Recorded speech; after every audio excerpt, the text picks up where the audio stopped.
أعوذ بالله من الشيطان الرجيم. بسم الله الرحمن الرحيم. السلام عليكم ورحمة الله وبركاته. وعليكم السلام ورحمة الله وبركاته. الحمد لله رب العالمين. صلوات الله البر الرحيم والملائكة المقربين على سيدنا وعظيمنا وقرة أعيننا محمد طه الأمين وعلى آله وأصحابه أجمعين. Yang sama-sama kita hormati selaku Ahlul Bait yang telah menyiapkan tempat bagi kita untuk melaksanakan kajian rutinitas Bagan Batu Hijrah, juga yang juga kita muliakan pengurus Bagan Batu Hijrah beserta seluruh stafnya. Mudah-mudahan tetap kita diberikan keistiqomahan dalam melaksanakan hal-hal yang diridhoi oleh Allah Subhanahu wa taala. Amin ya rabbal alamin. Insyaallah pada pertemuan kali ini kita menyambung kajian bab nikah yang berkaitan dengan baqiyatu sifatil mar'atil marghubah, yang artinya sifat-sifat yang tersisa yang dicari oleh calon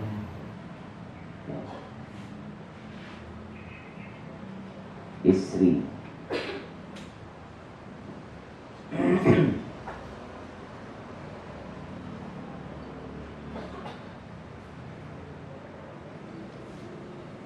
Qala al-mu'allif rahimahullah, al-mustahabbu an la yatazawwajaha illa ba'da bulughiha. Nassa 'alaihi asy-Syafi'i radhiyallahu anhu wa hadha idza lam yakun hajatun aw maslahatun. Jadi di antara yang sangat dianjurkan, mustahab ya, seorang laki-laki jika mau menikahi seorang perempuan, ya, di antaranya dianjurkan kepadanya menikahi perempuan yang sudah balik, ya, sudah dewasa. Ba'da bulughiha, artinya apa? Boleh kita menikah dengan perempuan yang masih kecil, ya, secara hukumnya boleh, tetapi dianjurkan setelah dia balighah, setelah dewasa. Wa hadza idza lam yakun hajatun, ya, ini jika memang ya tidak ada hajat atau maslahat. Tapi kalau seandainya ada hajat dan maslahat, ya nggak apa-apa kita seorang laki-laki menikahi perempuan yang masih kecil.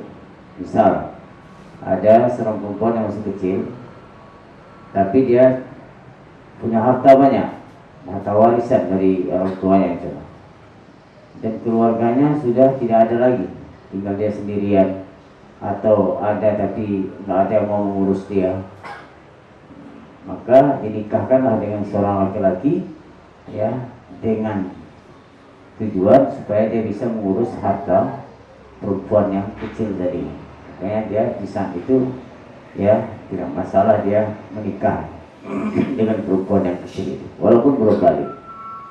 Jadi secara hukum boleh saja. Itu yang pertama. Kenapa kita disuruh menikah perempuan yang sudah balik atau dewasa?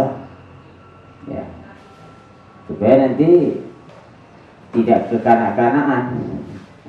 Kalau nanti kecil kan di bawah umur itu, masih banyak sifat kanak-kanaknya, akhirnya kan repot dari dia suami ya. Dia bawa nanti main apa, main masak-masakan atau main di apa itu di parit gitu kan. Yang kedua, alla yatazawwaj la yatazawwaju illa dha aqlin. Ya.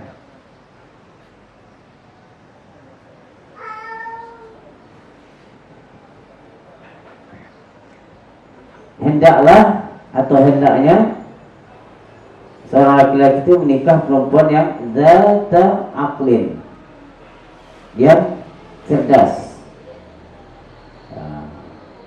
yang sekali ngomong dia paham. Jangan cari yang lambat loadingnya. Lambat loadingnya nanti kamu bisa terbawa emosi, ya kan? Misalnya suruh bikin teh, ya dibikinnya teh tapi nggak dikasih gula. Ya tadi apa kan suruh bikin teh, nggak kasih gula, nggak ada suruh kasih gula. Ini loadingnya lambat. Jadi kalau disuruh bikin teh, berarti nggak perlu lagi dijelaskan berapa kadar tehnya, berapa kadar gulanya, nggak perlu. Itu tanda cerdas. Kadang-kadang kan laki-laki ini pembawaannya emosinya cepat. Ini yang harus kalian pahami, ya. Apalagi dia baru pulang kerja, capek kerja dari jam 4 subuh kan, balik nanti siap, tak bikin teh, lambat loadingnya, ini apa nanti. Jadi oleh karena itu dianjurkan zata aqlin. Kenapa kita dianjurkan cari perempuan yang cerdas? Di annal qasda bin nikah, karena tujuan ya dengan nikah itu al-aishratu wa tibul aishi, untuk berkumpul yang mencari kenyamanan. Jadi kita untuk cari kawan nikah itu atau suami atau istri itu kan tujuan kita supaya kita nyaman gitu.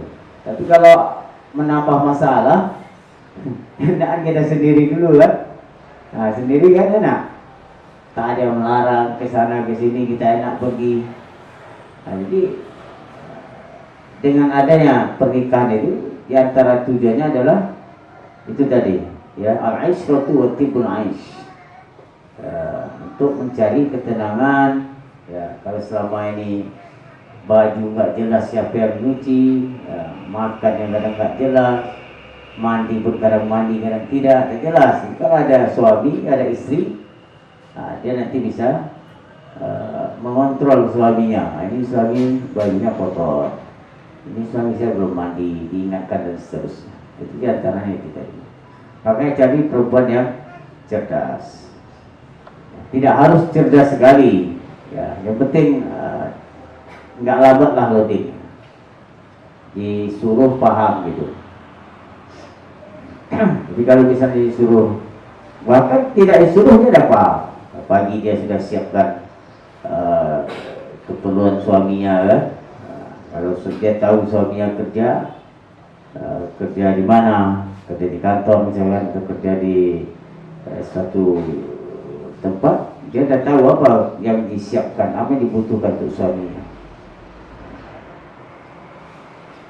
Nah itu, ya. Wala yakunu dzalika illa ma dzati aqlin. Yang demikian itu, ya, baru bisa terlaksana kalau pasangan kita itu yang cerdas.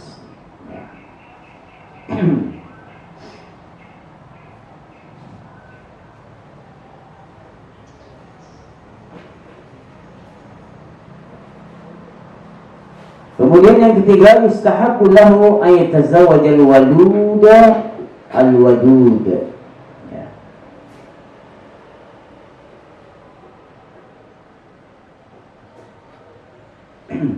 Kemudian disunnahkan atau dianjurkan bagi seorang laki-laki untuk menikahi perempuan yang walud. Apa arti walud? Walud itu yang bisa memberi keturunan yang banyak, yang bisa memberi keturunan yang banyak. Bagaimana cara memastikan Ustaz kalau dia bisa ngasih keturunan yang banyak, kan begitu. Sementara kita belum nikah. Ya, caranya dilihat dari saudari-saudari dia, ya, kakak dia, oh kakaknya anaknya banyak itu 8 anaknya, berarti adiknya nanti bisa lebih dari itu. Nah, itu. Jadi tidak dari situ. Memang semuanya itu adalah terjadi dengan izin Allah, ya. Allah yang ngasih kita keturunan. Jadi kalau seandainya kita masih belum dapat keturunan, jangan marah sama istri. Dan istri pun nggak boleh marah-marah sama suami. Kenapa ini ya? Tak boleh. Karena yang kasih kita keturunan itu siapa? Allah Subhanahu Wa Taala. Jadi suami istri itu hanya sebab saja, ya. Nah, sebab itu sebab saja. Jangan gara-gara itu bertengkar. Ya, jangan. Ya. Jadi oleh karena itu ini kan hanya sebatas usaha, ya, sebatas usaha. Nabi anjurkan kita itu menikahi perempuan yang bisa memberi keturunan yang banyak. Kenapa? Karena di akhirat nanti dari kiamat Nabi akan membanggakan kita di hadapan umat-umat yang lain. Karena umat Nabi Muhammad umat yang terbanyak, ya. Nanti kita dibanggakan. Sehingga penduduk surga itu diriwayatkan 120 sof, 80 sof itu terdiri dari umat Nabi Muhammad. Karena Nabi bangga. Nah, oleh karena itu tentunya kita dianjurkan, ya, dianjurkan mencari perempuan yang bisa al-wadud. Al-wadud artinya yang al-walud, ya, yang bisa memberi keturunan. Kemudian al-wadud, al-walud tadi yang bisa memberi keturunan yang banyak. Kemudian al-wadud, al-wadud artinya, ya, yang cintanya, ya, kepadamu saja. Artinya memang dia betul-betul mencintai kamu, rasa cinta kepada kamu. Kan ada sebagian orang itu menikahkan karena terpaksa, karena dipaksa orang tua atau karena unsur-unsur lain. Nah, ini nanti bisa berefek setelah pernikahan. Nah, biasanya nggak lama bertahan rumah tangganya, hanya 1 tahun, bahkan nggak sampai 1 tahun, ya. Nah, maka Nabi anjurkan seperti itu.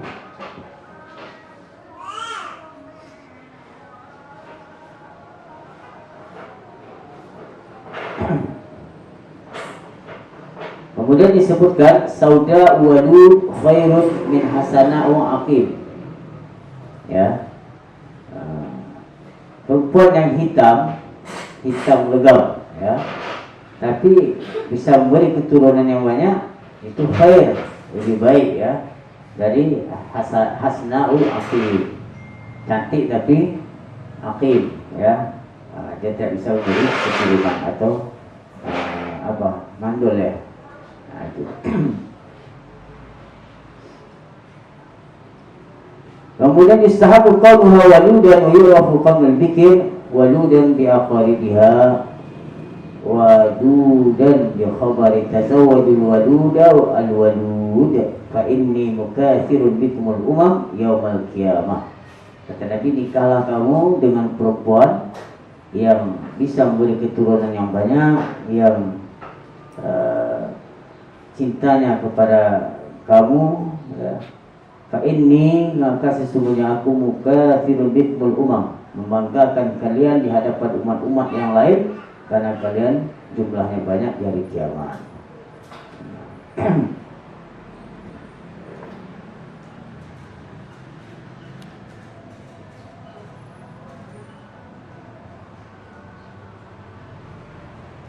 Ya.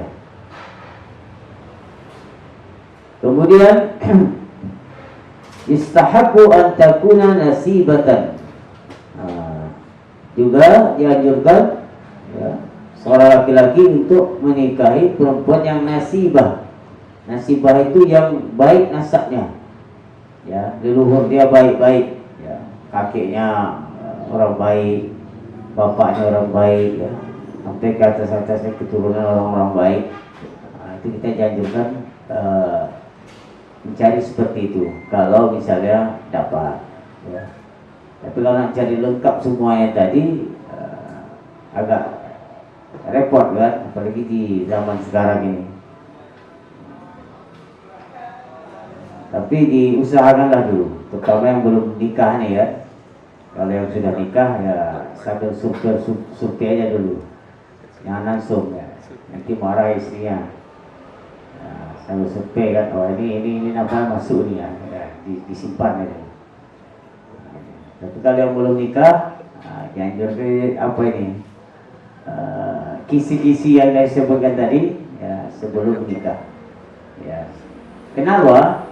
Karena kita menikah ini kan bukan untuk cari teman 1 hari 2 hari, tapi ingin teman sampai mati.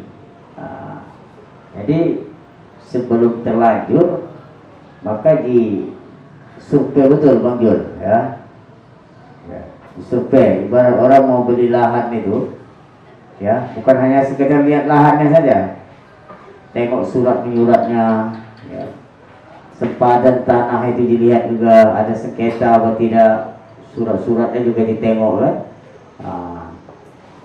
Supaya kalau sudah terbeli itu lahan, ya, ada muncul datang masalah kan repot nanti, uang sudah banyak habisnya, pengeluaran sudah banyak.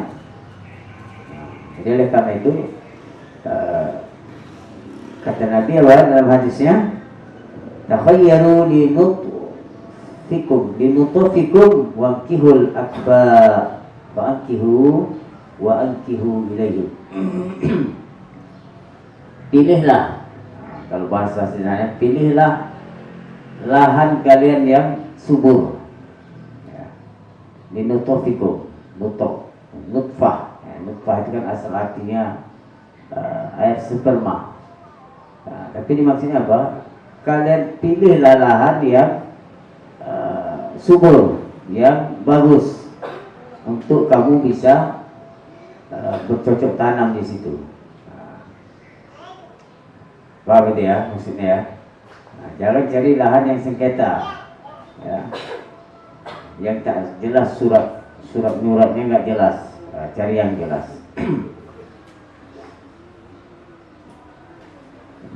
Ya. Kemudian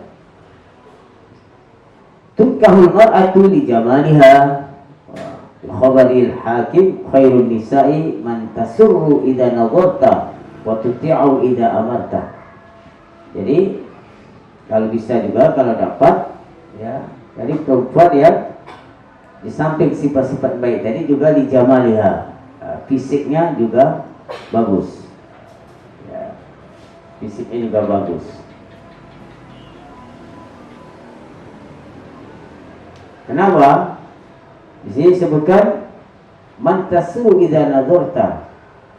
Jadi kalau nanti kamu melihat dia, kamu merasa senang, ya, gembira, sejuk pandangannya. Jadi matanya enggak yang ke lain-lain lagi, karena yang istrinya tadi itu sudah menyenangkan pandangan dia. Wa tuti'u idza amarta, dan dia taat apabila kau suruh. Kalau suruh dia ikut, patuh. Ini kalau dapat yang 2 ini mantap betul. Kadang ada rupanya cantik tapi bandal, disuruh bandal. Jadi emosi juga jadinya kan. Jadi kalau dapat separuh cantik tapi taat, mendingan yang itu daripada dia cantik tapi dia menyakiti hati kita terus kan, akhirnya juga tidak jadinya menyenangkan.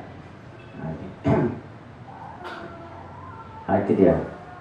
Jadi khairun nisa man tasru idza nadarta, sebaik-baik perempuan yang apabila kamu melihatnya kamu gembira, senang, wa tuti'u idza amarta, dan dia patuh apabila kau suruh. Bahkan sebelum enggak disuruh dia sudah paham. Ini mantap. Belum suruh ini dah paham dah. Pulang dari kerja kan, baru duduk udah datang kopinya. Tak ada suruh. Dapat kayak ini yang mantap.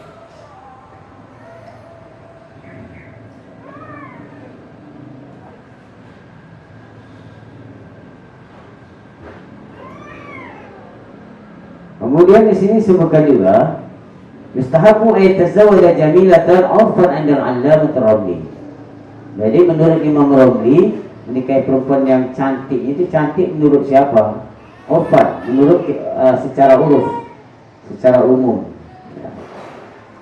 Secara umum, artinya menurut pandangan orang ya cantik gitu. Atau bihasabi tab'ihi 'inda al-'allamah Az-Ziyadi. Ada juga cantik menurut dia sendiri. Kan beda pandangan kita ni. Ya. Menurut Bang Jun cantik, tapi menurut siapa? Hafiz biasa-biasa aja.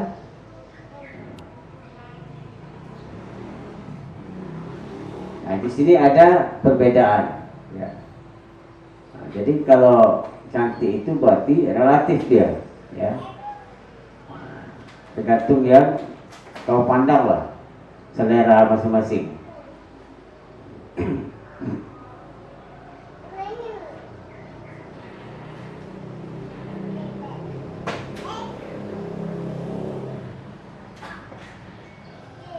Yustahabu qawluha ghayra dhati qarabatin qaribatin, ya, yang kanat ajnabiyatan aw dhata qarabatin ba'idatin lidha'fi syahwati fi dhatil qarabah al-qaribah ka bintil ammi fayaji'ul waladu nahifan. Jadi dianjurkan juga kita itu nikah dengan orang lain, artinya yang tidak saudara dekat, ya. Atau masih saudara tapi sudah saudara jauh, entah saudara datuknya kan, adik-beradik misalnya. Nah, tapi kalau dekat sekali, itu katanya di sini karena sudah menganggap semacam keluarga itu kan, jadi itu syahwah, jadi tidak begitu selera nanti, dan itu berpengaruh dengan keturunan katanya. Fayaji'ul walad, sehingga keturunan anak dia nanti nahifan,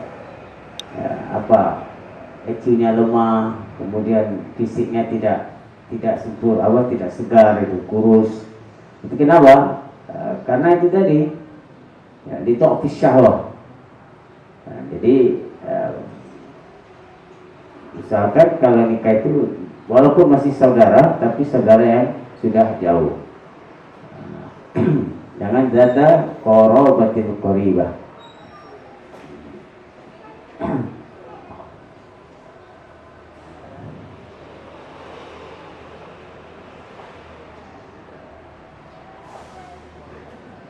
Yusannu aidan alla takuna sahibata waladin min ghairika.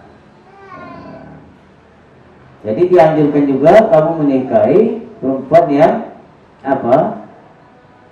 la takunu sahibata waladin, artinya perempuan yang sudah punya anak bukan dari kamu, artinya yang janda.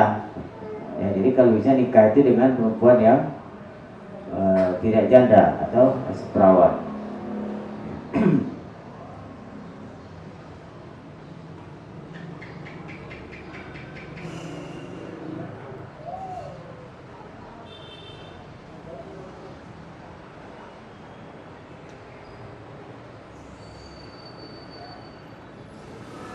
Ya.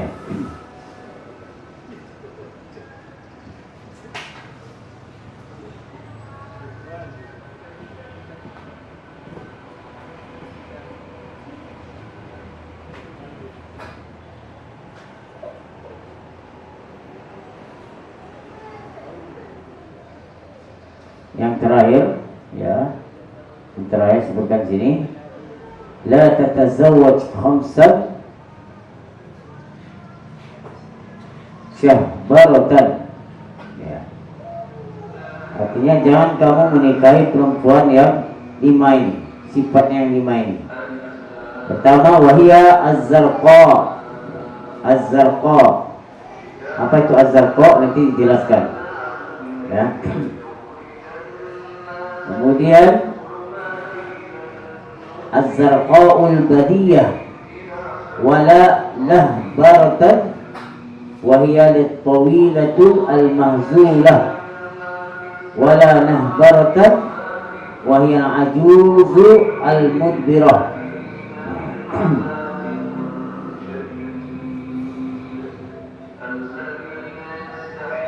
ولا حدرة وهي القصيرة الدميمة ولا لفوت وهي ذات الولد من غيرك. Itu tadi. Jadi janganlah kamu menikahi, kalau bisa jangan nikahi perempuan-perempuan yang 5 kriteria 5 ini. Yang pertama tadi sebutkan apa? Zarqa. Zarqa artinya fil aini, al-badiyah fil lisan. Perempuan yang matanya biru. Ada perempuan matanya biru? Hah?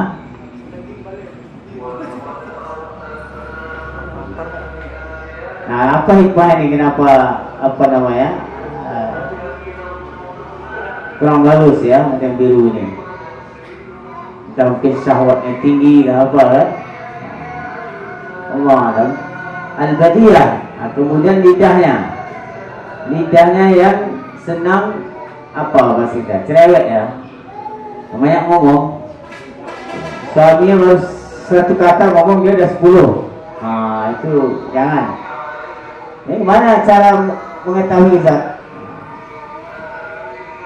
Ya, kan nampak itu. Sebelum kamu nikah, kamu udah kenalan sama dia. Bahkan kamu pacaran dulu kan? Tidak tahu pacaran dilarang, kamu tetap juga pacaran.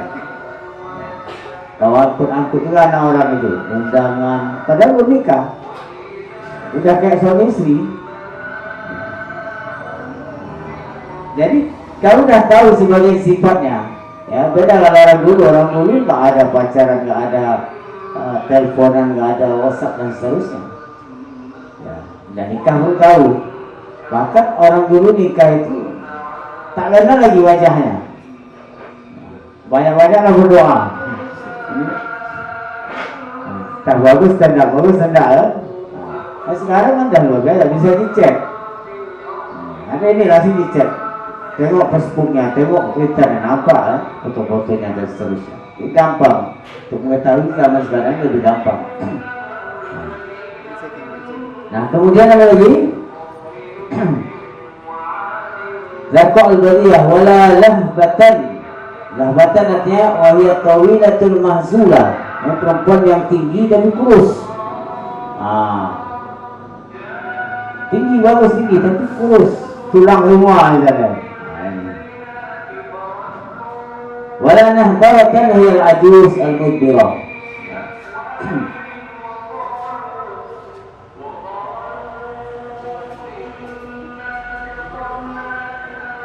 Kemudian yang sudah tua.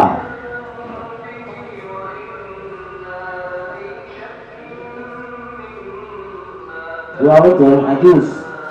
Ya. Tidak diajarkan juga. Wala haddaratan wa hiya al-qasirah ad-damimah. Juga perempuan yang pendek dan jelek. Pendek jelek lagi. Tapi kalau itu jodoh kamu ya apa boleh buat. Ya, terima dengan senang hati. Ini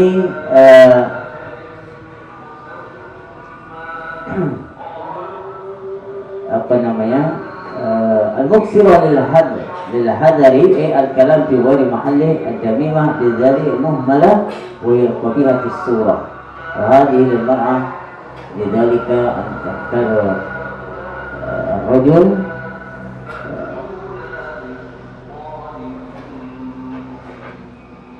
من هذه الخمسة. Jadi dianjurkan tadi kita menikahi perempuan yang pikir, yang perawan, ya. Kemudian apa lagi tadi? Yang tidak memiliki anak selain dari kamu, artinya bukan janda ya. Kemudian yang tidak cerewet, kemudian yang apa lagi, yang zaki, yang tidak usaha ya, ibarat kita berusaha, tapi kalau memang jodoh itu Allah yang menentukan ya. Kadang-kadang kita sudah berusaha keras mencari yang seperti ini, tetapi nggak dapat juga. Ya, jodoh kita hanya dapatnya seperti itu. Ya udah. Kadang apa yang kita inginkan dengan apa yang Allah inginkan, ya, Allah lebih tahu. Ya, Allah lebih tahu kebutuhan kita daripada kita sendiri. Terkadang suaminya alim, ya, ustaz, banyak ilmunya, atau istrinya dapat orang preman, ada, ya. Karena sebaliknya, istrinya bagus hafal Quran, kemudian baik akhlaknya, dapat pula suaminya mantan narkoba, mantan pengedar. Nah, kita nggak tahu apa hikmah di balik itu. Sekarang Allah jadikan seperti itu, bisa jadi dengan perantaraan itu dia bisa memperbaiki si perempuan tersebut atau memperbaiki si laki-laki tersebut. Nah, kita nggak tahu. Yang jelas ini hanya sekedar usaha. Kenapa kita disuruh berusaha? Karena usaha itu sendiri juga ibadah. Ya. Usaha itu sendiri juga ibadah. Kita ini kerja tak kerja, udah Allah tetapkan rezeki kita. Tapi kok kenapa kita suruh kerja lagi? Rezekinya nggak tetapkan. Nah, karena usaha itu sendiri adalah ibadah. Kalau kita niatkan ibadah. Nah, itulah hikmahnya Allah suruh kita kasab, berusaha. Karena segala sesuatu yang terjadi di alam ini itu sudah Allah tentukan, sudah Allah yang menakdirkan itu semua. Allah yang menentukan segala sesuatu. Dan kita tak tahu apa ketentuan untuk kita tak tahu. Yang penting kita usaha. Kita berusaha jadi orang baik, tapi belum tentu kita bisa jadi orang baik. Kita berusaha kerja keras, ya kan? Ingin jadi orang kaya, banyak duit, bisa beli ini, beli itu. Kerja dari pagi sampai malam, ya. Malam tidur aja istirahat, besok pagi kerja lagi. Ibaratnya pulang ke rumah itu numpang tidur aja supaya jadi orang kaya. Ternyata enggak kaya-kaya juga misalnya. Ada orang nggak kerja, duduk aja di rumahnya, kaya dia, dapat harta warisannya kan, itu nenek moyang bapaknya kaya misalnya. Kita nggak tahu. Nah, jadi sama dengan ini tadi. Ini adalah sebatas ya, usaha kita. Kalau ini sudah kita usahakan, toh dapatnya yang itu, ya maka kita nggak ada kesal dalam hati kita.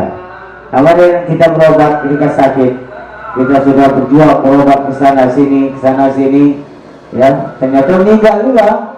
Jadi kita nggak kesal lagi, kita sudah berusaha. Kira begitulah. Ya, insyaallah ini yang dapat kita bahas hari ini. Semoga bermanfaat. Kita tutup kajian ini. La ilaha illallah. Allahumma salli ala sayyidina Muhammad wa ala alihi wa sahbihi wa sallim. Rabbi ighfirli wa liwalidayya wa lil mu'minina wal mu'minat. Walhamdulillahi rabbil alamin. Wassalamualaikum warahmatullahi wabarakatuh.